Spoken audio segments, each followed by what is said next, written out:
4 employees of Masaai Mara University are lifting the lid on one of Kenya's best documented corruption schemes. We have daylight robbery without violence. The Vice-Chancellor of Masaai Mara University, Professor Mary Walingo, her finance officer, Anaklet Okumu, and her driver, Abdi Nur Hassan, are accused of embezzling more than 190 million Kenya shillings from university accounts.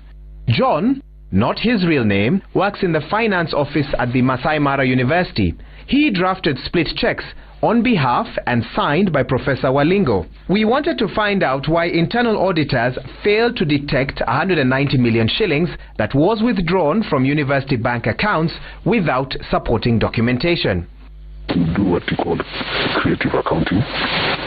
We increase the debtors balances to cover up for the loss in cash.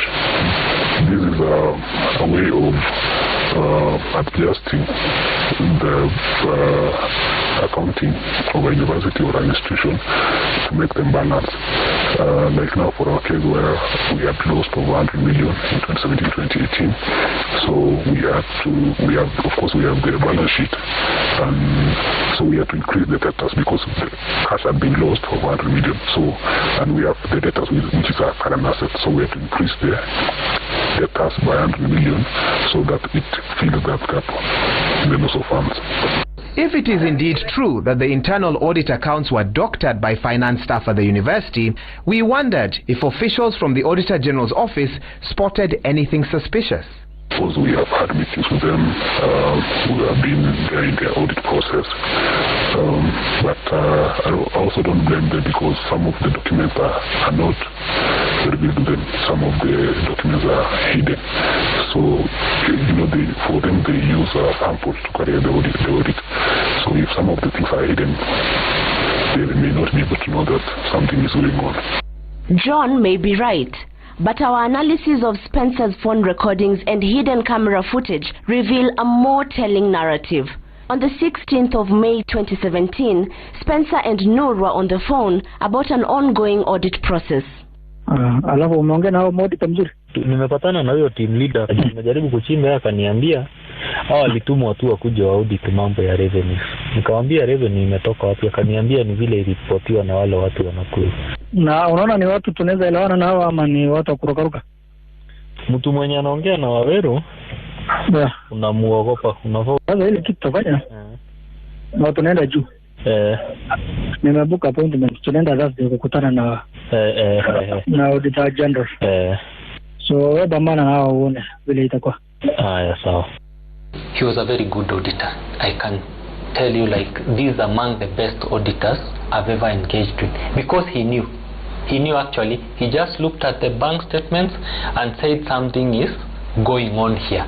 Yeah, so they called him, but for him I think he never recanted even his audit evidence. It was ilikatwa juu. They thought we've spoken to him, he will tone down. He never toned down. He went did his report as it should be done. But these guys again, they come here.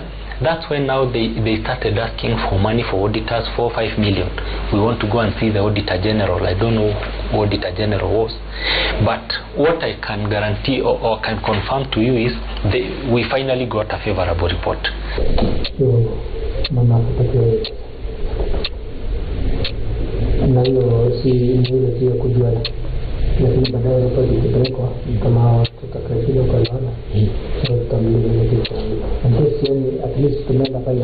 It was around 8 at night.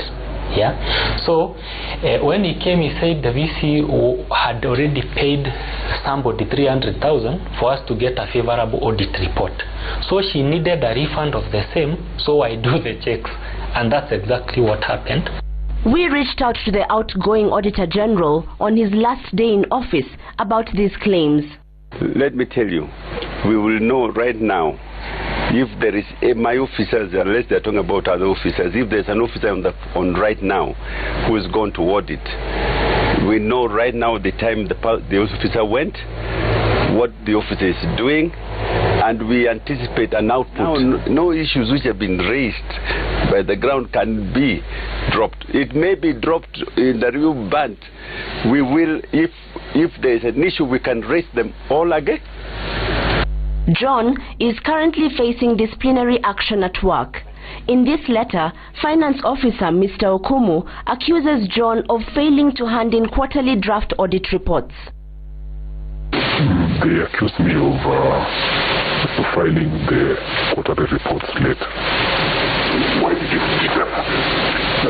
That happened because the books were not balancing. I told the FO that the books of accounts were not balancing because there was some cash which was missing. And instead of asking me the reason why this was happening, he actually wrote to me a letter of a cautionary letter of financial year 2018-2019. That is for financial year 2018-2019.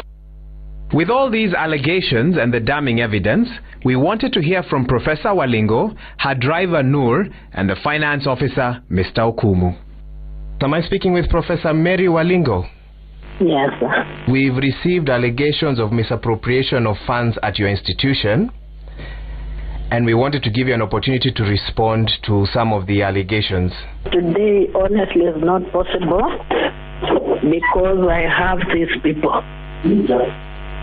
Okay, so you when you say come over there, you mean you're willing to come to Nairobi? Yes. Am I speaking to Mr. Biket Okumu? Yes. So we're calling you to give you an opportunity to respond to these queries. So we are wondering whether you can grant us a meeting? It is only fair that, we look at it from the official university communication channel.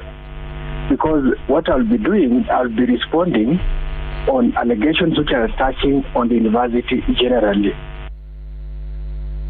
Immediately after our phone calls to the three, Spencer was summoned to the Vice-Chancellor's office at the university in Narok. The conversation was captured in our secret recording. Let me show you an example. Basi kama mtaka tutuangane, nimesema ndio, wacha tuone sasa. But don't assure you are going nowhere.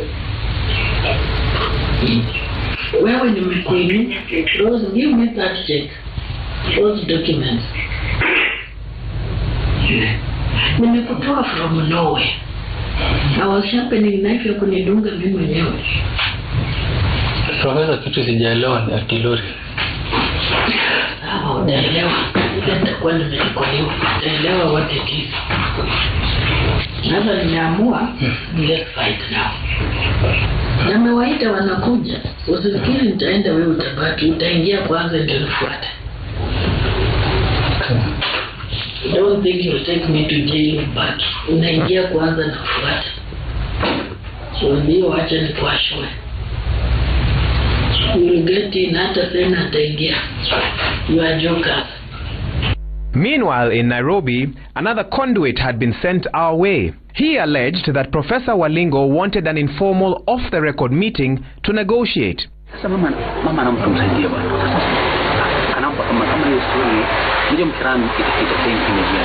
We rejected Wanyonyi's overtures and made the only offer available on this assignment, a right of reply. Then we got word from the university that Professor Walingo was giving us an appointment for Wednesday morning in Narok. At the first light of dawn, we were on our way to Narok County.